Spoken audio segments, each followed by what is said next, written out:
We've been looking at the story of Jesus as it's told in Luke's gospel. It begins with the arrival of an unlikely king born in poor, humble circumstances. Then we saw Jesus as a teacher and prophet. He went throughout Israel calling people to a radical way of life, where enemies become friends, the poor are cared for, where people find forgiveness for their failures. He went from town to town inviting people to follow him and live under God's reign in this upside-down way. And he did many signs and wonders, so many Israelites began to hope that he would rescue Israel from the Romans and set up a new kingdom of peace and justice. In short, that he would bring the kingdom of God. Now, the religious leaders of the day were also hoping for God's kingdom, but to them, the message of Jesus was a threat. Yeah, they had expected to gain power and prestige when this all went down. But Jesus said God's kingdom belongs to the poor, to the outsider, and that real power is serving others in love.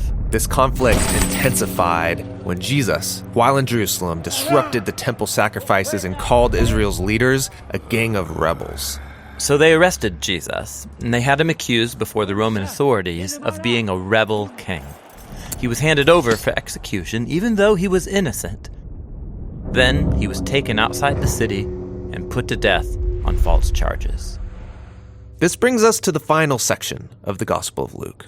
There was a religious leader named Joseph who opposed Jesus' execution and then requested to be given his body so he could bury Jesus in a nearby tomb. And then a couple of days later, some women who had followed Jesus came to visit that tomb, and they found it open and empty. And they encountered these mysterious figures telling them Jesus was alive from the dead. So they run away terrified. Nobody believes their report. I mean, he can't be alive. They all saw him die.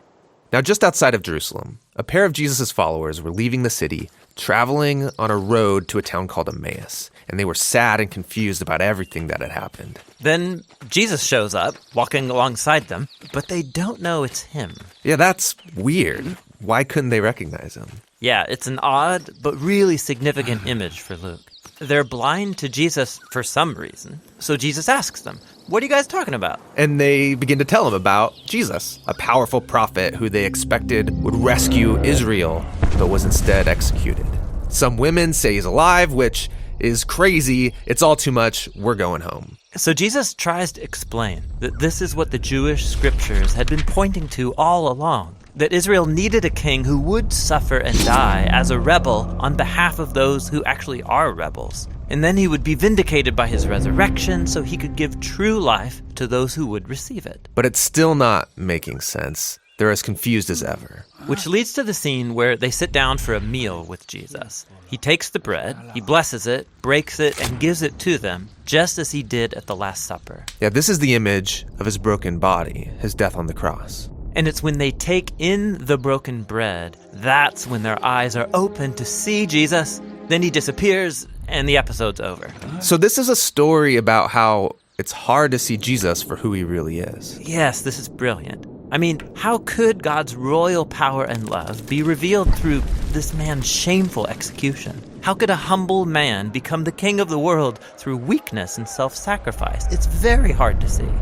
But this is the message of the Gospel of Luke. It takes a transformation of your imagination to see it and embrace Jesus' upside-down kingdom. The Gospel of Luke ends with Jesus and all of his disciples together over another meal. And everyone's freaking out about his resurrected body. I mean, he's still a human, but way more. Yes, he's passed through death and come out the other side, a walking, talking piece of new creation.